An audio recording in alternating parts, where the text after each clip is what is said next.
Teman, perkenalkan nama saya Riza Ilham dengan NIM 221010505619. Saya dari kelas SMJE 04 SMJE 028.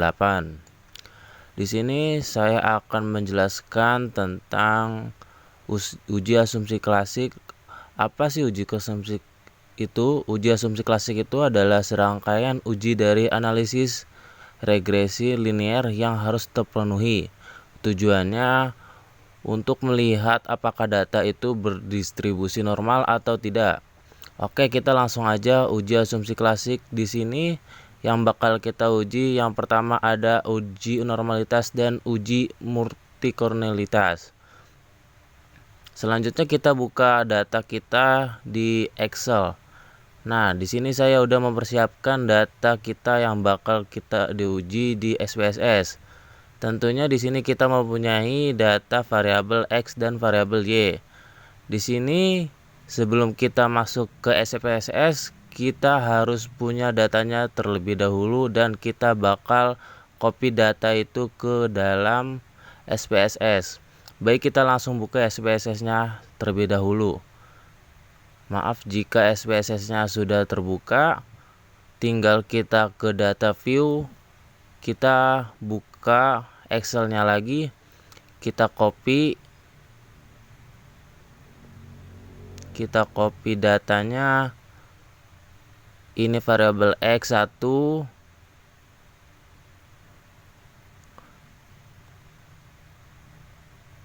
selanjutnya kita copy lagi ke variabel X2,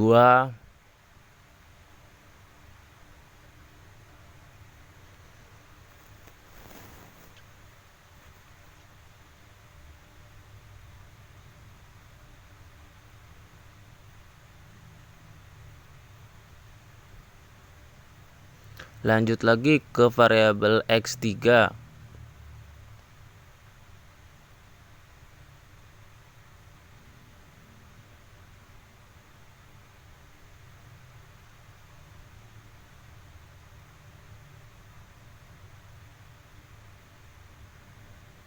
Nah, dan terakhir kita bakal copy variabel Y kita.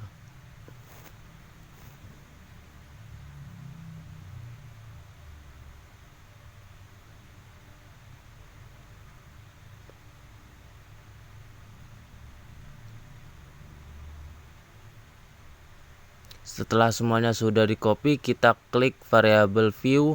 Di sini kita bisa mengganti ini nama variabel tadi menjadi X1.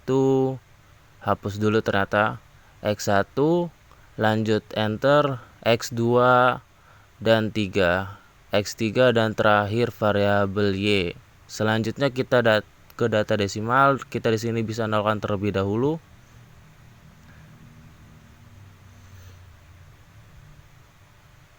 Dan data mixture udah kita ganti ke circle. Selanjutnya ketika sudah semuanya proses kita ganti, kita ke menu analyze, pilih ke regression,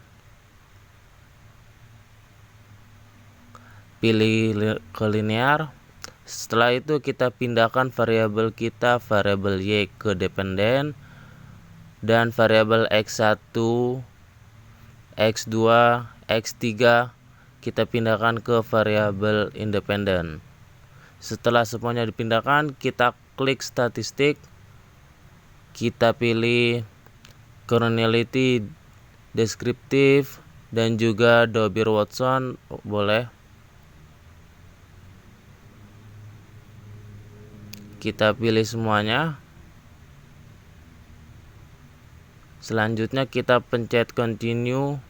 Selanjutnya kita plot.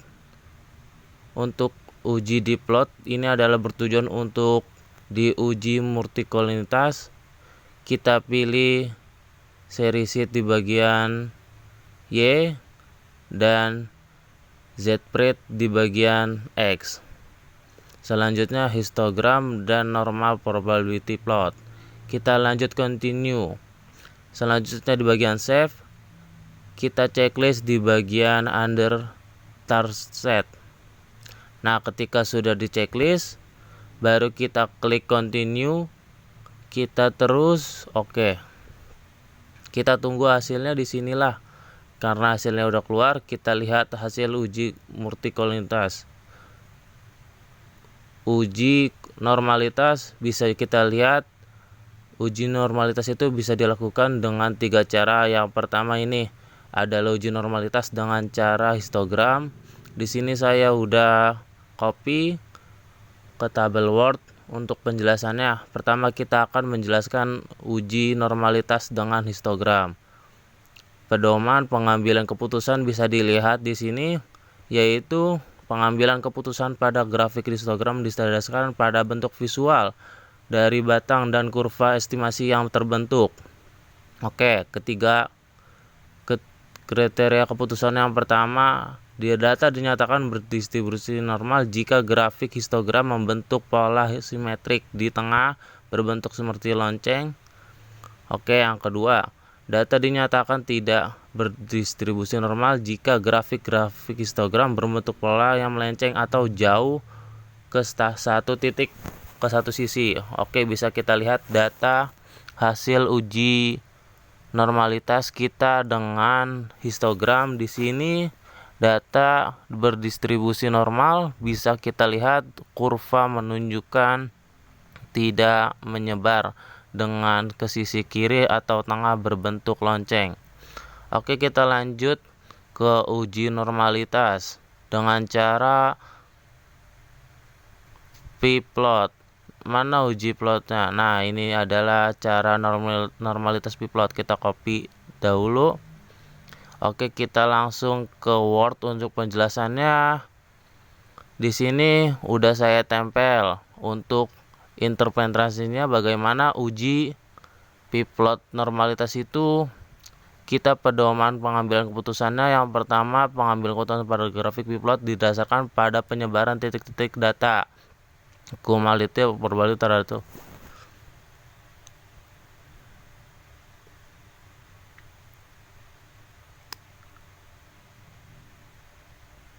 keputusan yang pertama, data dinyatakan berdistribusi normal jika titik-titik data menyebar di sekitar garis diagonal dan penyebarannya mengikuti arah garis. Oke, yang kedua, data dinyatakan tidak berdistribusi normal jika titik-titik data menyebar jauh dari garis diagonal atau membentuk pola melengkung.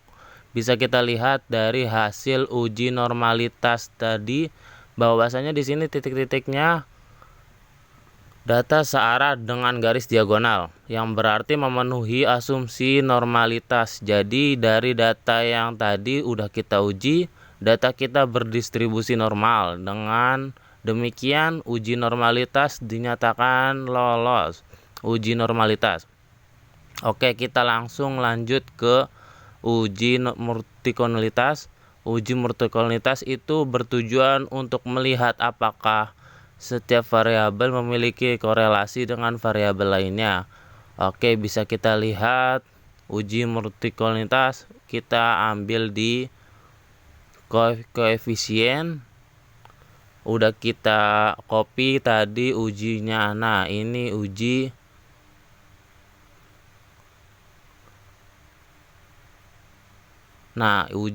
multikolonitas udah kita copy tadi di Word, tinggal kita masuk ke Word lagi.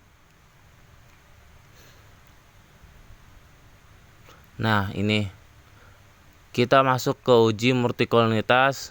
Yang pertama, pedoman pengambilan keputusannya. Metode yang paling umum objektif sering digunakan dalam penelitian mendekati multikolonitas adalah dengan melihat nilai tolerance dan FIF pada tabel koefisien DFSS. Berdasarkan nilai tolerance, kita bisa melihat jika nilai tolerance lebih kecil dari 0,10 maka tidak terjadi multikolonitas, dan jika toleransi lebih kecil 0,10 maka terjadi multikolonitas. Yang pertama, dasar pengambilan keputusannya apabila lebih besar dari 0,10 itu tidak terjadi multikolonitas, dan yang kedua, apabila lebih kecil dari 0,10 maka terjadi multikolonitas.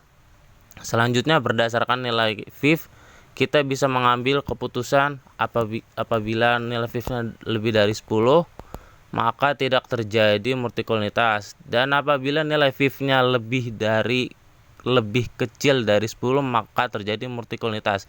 Jadi apabila di sini nilai fifth lebih besar dari 10, maka tidak terjadi multikolonitas. Kita lihat hasil uji kita di multikolonitas. Kita enter dulu untuk merapikan data. Oke, bisa kita lihat hasil uji multikolonitas dari pedoman pengambilan keputusan. Nah, di sini kita bisa lihat nilai fifth dan nilai toleransi bagaimana berdasarkan tabel di atas. Ketiga variabel independen memiliki data toleransi. Yang pertama lebih besar dari 0,10 yaitu 0,544, 0,446 dan 0,431, serta memiliki nilai fifth yang lebih kecil yaitu 1,839, 2,242 dan 2,319. Bisa dilihat nilai fitnya. Dengan demikian bisa kita simpulkan bahwa model regresi ini tidak mengalami gejala multikolonitas dan asumsi klasik telah terpenuhi. Setelah kita melakukan uji asumsi klasik, kita bisa melanjutkan uji ke selanjutnya.